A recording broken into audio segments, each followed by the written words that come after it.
Everyone, I am Niharika John Mehra, your trainer for the series Learning English Grammar by Renan Martin through Hindi. Renan Martin के द्वारा जो English grammar की book है उसे हम study कर रहे हैं और जो करंट हमारा कोर्स है that is about nouns in detail. हमने इस कोर्स में पूरे नाउन्स को कवर किया है डिटेल में।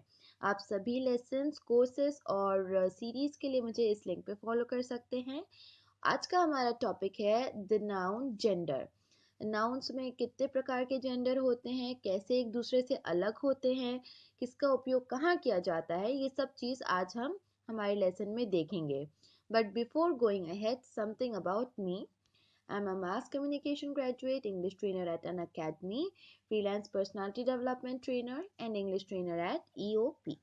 सो फर्स्ट ऑफ ऑल कुल मिलाकर चार जेंडर होते हैं जो कि नाउन्स में आते हैं।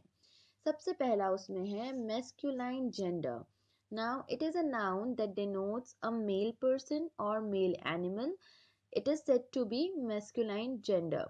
जब भी हम हमारे इंग्लिश के वाक्यों में किसी व्यक्ति या फिर अगर किसी जानवर के बारे में बात कर रहे हैं और नर जाति के बारे में बात कर रहे हैं, नर और मादा होती है, मनुष्यों में भी होते हैं और जानवरों पक्षियों में भी होते हैं। तो जब भी नर की बात करी जा रही हो तो हम उसे मैस्कुलाइन जेंडर बोलते हैं इंग्लिश में, और हिंदी में वो पुल्लिंग कहलाता है। ऐसे नाउन शब्दों को पुल्लिंग कहते हैं हिंदी में, and it becomes masculine gender in English.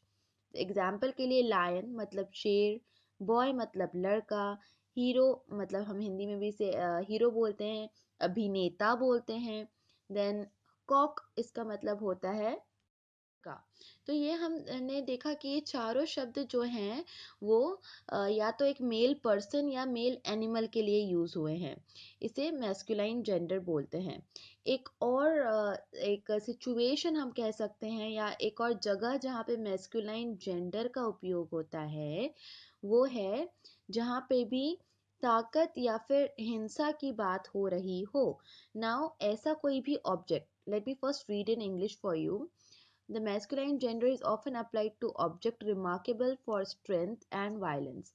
कोई भी ऑब्जेक्ट के बारे में बात कर रहे हो, ऑब्जेक्ट मतलब वो लिविंग थिंग नहीं है, नॉन लिविंग थिंग के बारे में हम बात कर रहे हैं और वो ताकत को बता रहा है या फिर वो वायलेंस को, हिंसा को बता रहा है, तो उस ऑब्जेक्ट को हम as a masculine gender treat करेंगे। एग्जाम्पल से समझते हैं।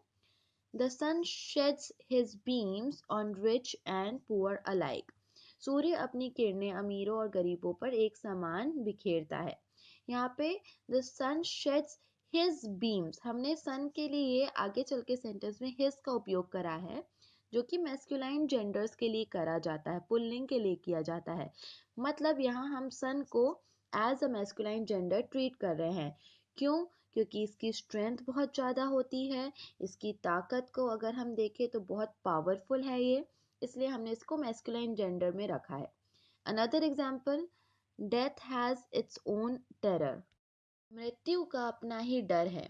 यहाँ पे डेथ जो है अगेन बहुत पावरफुल एक चीज़ है जो सबके साथ होनी होती है और बहुत डराने वाला या ऐसा ऑब्जेक्ट है जिसे हम देख तो नहीं सकते, एक वर्चुअल ऑब्जेक्ट है, बट हम इसको ट्रीट करते हैं एज मैस्कुलाइन जेंडर। तो यहाँ पे हमने पर्टिकुलरली हिज या हर, हिज या फिर हिम नहीं लगाया, इट्स का उपयोग करा है।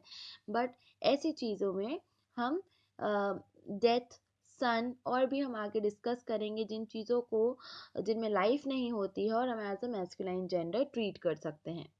Then next we have feminine gender. Feminine gender is a noun that denotes a female person or animal, and that noun is said to be feminine gender. अगर कोई भी शब्द नाउन का एक व्यक्ति या फिर जानवर के लिए उपयोग में आ रहा है और मादा के लिए उपयोग में आ रहा है, मादा जाति के लिए उपयोग में आ रहा है, तो उसे हम इंग्लिश में फेमिनाइन जेंडर बोलते हैं और हिंदी में उसे स्त्रीलिंग कहा जाता है। तो अगर आप हिंदी में बहुत अच्छे से जानते हैं स्त्रीलिंग क्या है, आपके लिए बहुत क्लियर हो जाएगा कि इंग्लिश में फेमिनाइन जेंडर क्या होता है। एग्जाम्पल के लिए लायनस, गर्ल, हीरोइन, हैन। लायनस का मतलब शेरनी, गर्ल मतलब लड़की, हीरोइन मतलब अभिनेत्री और hen मतलब मुर्गी। तो इस प्रकार से जितनी मादा जाति के लोग हैं, मनुष्य हैं या फिर एनिमल्स हैं, जानवर हैं, उनके लिए हम फेमिनाइन जेंडर वाले नाउन का उपयोग करते हैं। अगेन एक और यहाँ पे एक नोट है कि feminine gender is sometimes applied to objects remarkable for beauty, gentleness and gracefulness. कोई एक ऐसा ऑब्जेक्ट है जिसमें लाइफ नहीं है, ना तो वो पर्सन है ना एनिमल है, और वो ऑब्जेक्ट जो है सुंदरता के बारे में बता रहा है, नम्रता के बारे में बता रहा है, या शोभा के बारे में बता रहा है, या इनसे रिलेट हो रहा है, तो हम उसे as a feminine gender treat करते हैं। For example, the moon has hidden her face behind a cloud. ये एक पोएटिक वाक्य है कि चांद जो है बादल में छुपा हुआ है। तो मून यहाँ पे नाउन है, इसको हम जब आगे लिख रहे हैं तो हम बोल रहे हैं हैज़ हिडन हर फेस, चांद ने अपना चेहरा है। तो यहाँ पे मून को हम as a feminine gender treat कर रहे हैं। अभी मून ऐसा ऑब्जेक्ट है जो कि सुंदरता को बताता है, नम्रता को बताता है, बहुत ग्रेसफुल है, शोभा को बताता है, इसलिए ये ऑब्जेक्ट को हम as a feminine gender treat करते हैं। Next we have common gender. Now इसकी सबसे पहले इंग्लिश में जो डेफिनेशन है वो हम देख लेते हैं। A noun that denotes either a male or a female is said to be of common gender. Common gender को हिंदी में उभयलिंग भी कहा जाता है, और इसका मतलब ये होता है कि ऐसा शब्द नाउन का जो कि स्त्री और पुरुष या फिर नर और मादा के लिए सेम वर्ड का उपयोग होता है as a noun. For example, parent. Parent जो होते हैं, माता पिता को पेरेंट्स कहा जाता है, और अगर माता पिता में से कोई एक होता है तो उन्हें पेरेंट कहते हैं हम। नाउ यहाँ पे अगर माता अकेली है तो उसे भी हम पेरेंट कहेंगे, अगर पिता अकेले हैं तो उसे भी हम पेरेंट कहेंगे। कोई भी डिफरेंस यहाँ पे जेंडर के चेंज होने से नहीं आएगा। मैस्कुलाइन फेमिनाइन के लिए एक ही वर्ड है, parent. Again next example, child. Child मतलब बच्चा। अब वो बच्चा जो है वो नर हो सकता है, मादा हो सकती है, स्त्री पुरुष, छोटा लड़का हो सकता है, लड़की हो सकती है।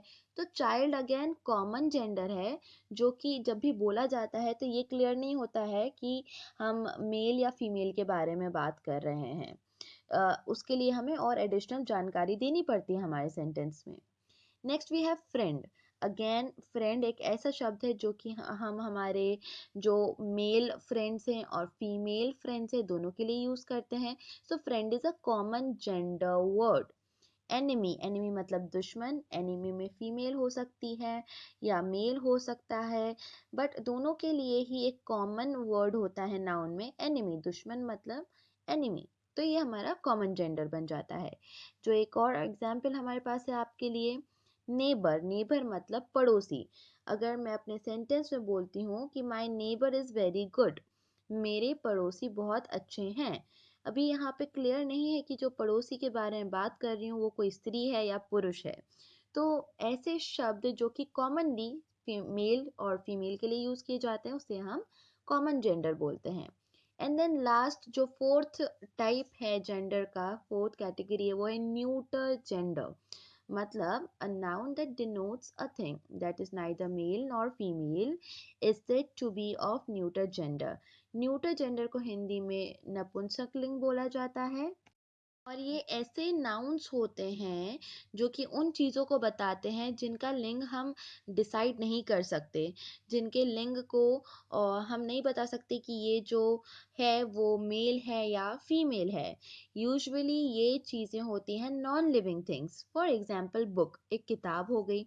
अगर मैं हिंदी में बोलती हूँ तो मैं बहुत अच्छे से इसे फीमेल में, स्त्रीलिंग में वाक्य बना सकती हूँ कि मेरी पुस्तक रखी है। हम ऐसा नहीं बोलते कि मेरी पुस्तक रखा है। यहाँ पे इंग्लिश में थोड़ा सा चेंज आ जाता है न्यूटर जेंडर में कि बुक इज केप्ट हियर। यहाँ पे आपको नहीं पता चलेगा कि बुक मेल है या फीमेल के कॉन्टेक्स्ट में हम हमारा वाक्य बना रहे हैं, बट हम उसे as a neuter gender treat करेंगे। वैसे ही पेन, पेन को अगर हम हिंदी में वाक्य बनाते हैं तो हम बोलते हैं पेन रखा है। पेन रखी है, हम ऐसा नहीं कहते हैं। तो हम पेन को हिंदी के अकॉर्डिंग स्त्रीलिंग में जैसे हम स्त्रीलिंग के वाक्य को बनाते हैं उसी प्रकार से पेन के वाक्य को भी बनाएंगे। बट इंग्लिश में अगेन चेंज होता है, पेन को हम रखेंगे न्यूटर जेंडर में, क्योंकि पेन के लिए हम हिज या हर या हिम या हर इस प्रकार से कुछ भी यूज नहीं कर सकते। इसके लिए इट शब्द का उपयोग होता है। बुक के लिए इट शब्द का उपयोग होता है जो कि इसके जेंडर को बताता है कि ये न्यूटर जेंडर है। अगेन रूम, रूम मतलब कमरा, ट्री मतलब पेड़। तो यहाँ पे ये कुछ ऐसे ऑब्जेक्ट्स हैं जिनका बता पाना बहुत मुश्किल है कि मेल है कि फीमेल है, या हम वाक्य बनाते समय उन्हें कैसा ट्रीट करें। कई बार एग्जैक्टली मेल और फीमेल नहीं होते, जैसे हमने देखा सन, हमने देखा मून, वो मेल और फीमेल नहीं है।